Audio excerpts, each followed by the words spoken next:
Hi everyone, it's Sue with Ully Cat's Designs and Ully Cat's World blog. And today I have a craft roulette process video for episode 271. And the parameters were a matchbook card, park colors, element was key or keys, and random was curved and straight. So my matchbook is actually a purse, but it's kind of an upside down matchbook.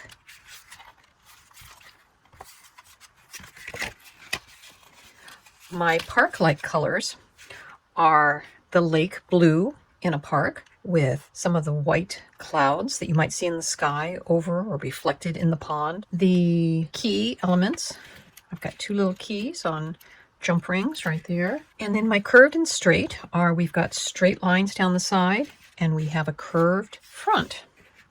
So that's how I'm interpreting the parameters.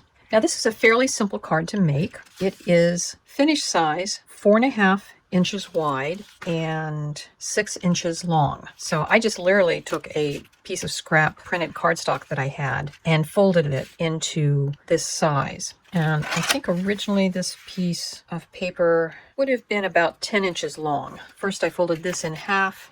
I actually trimmed off this bit. I punched 2 holes in with my hole punch and tied the ribbon around. This is a little sequin. It's kind of that clasp. Like I said, I used some jump rings. And then the ribbon I just tied to act as kind of that closure mechanism.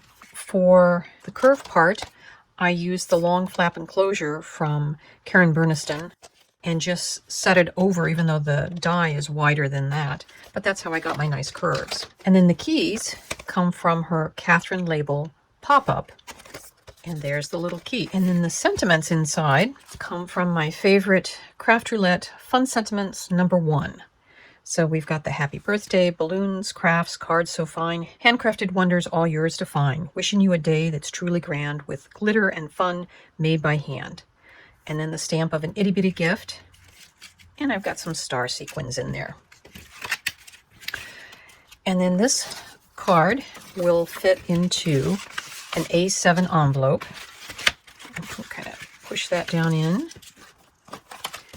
And I just took a piece of that scrap paper to decorate the outside of the envelope, and it makes for a very elegant birthday card. On this episode of Craft Roulette number 271, there was a discussion about what's your favorite white marker to use. And I usually say a white gel pen, but for this, because it was so dark, I decided I would try. I had one of these Sharpie paint extra fine tipped marker, and it worked pretty well. Inside, I did use my Nuvo Aqua Shimmer brush marker, and it's in the clear glitter gloss. My balloons, I just hand drew with a fine pointed marker, and then I used some more shimmer or glitter brush markers. Frosty blue, a purple, and a mint green. And then this is stamped in Memento Paris Dusk blue. And that is my card for Craft Roulette episode 271. I hope you enjoyed it and got some inspiration. And we'll see you next Friday when Craft Roulette is live again. Bye-bye.